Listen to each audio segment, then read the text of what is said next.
What do a mantis, octopus, wolf, and raven have in common? Why this video?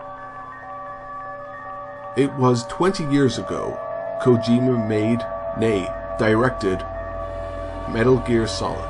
And it's been 10 years since he directed Guns of the Patriots, the story that ended the story about a soldier's journey down the historical, conspiratorial, militarized, giant robot rabbit hole.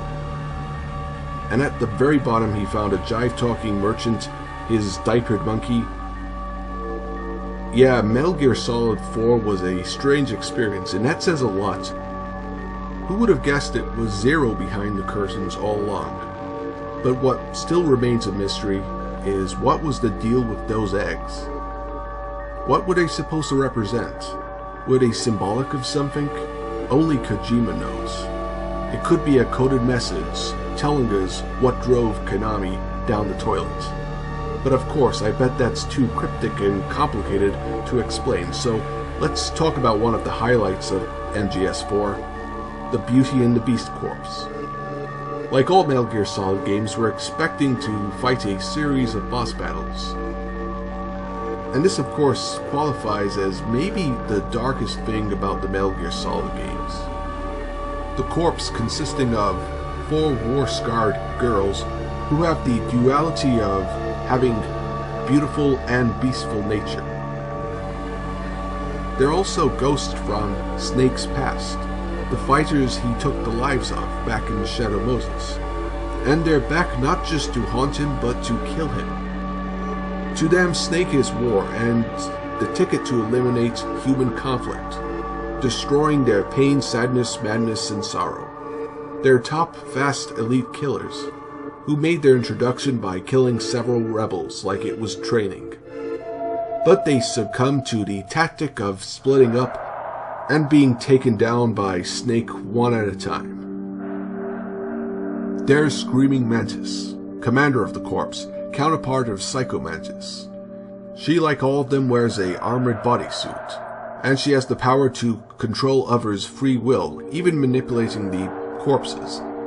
But you don't have to beat her by breaking the fourth wall. Just use her dolly against her. Crying Wolf is, of course, counterpart to Sniper Wolf. And the whole battle with her feels like a reenactment of 2005. Only Wolf's got a bigger weapon this time. Raging Raven, Vulcan Raven, uses a jetpack, and she's incredibly pissed. What makes her fight interesting is that the battlefield is more of a vertical one. You have to ascend or descend a tower. And at last there's Laughing Octopus, the forgettable but consequential decoy octopus. The first one Snake fights. Her tech allows her to camouflage. She, in my opinion, is the coolest fight.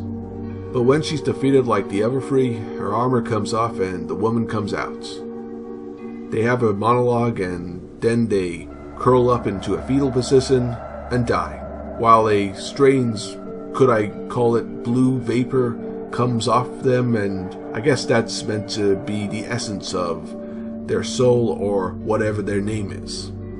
And then you get a codec from Drebin giving you the lowdown of where they've come from and what caused their PSD. The stories of their troubled past are very disturbing, and it's as twisted as these games can get.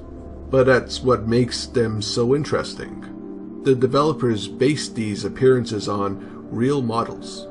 A unique direction. Think of it like the way Don Bluth based Princess Daphne on a Playboy model.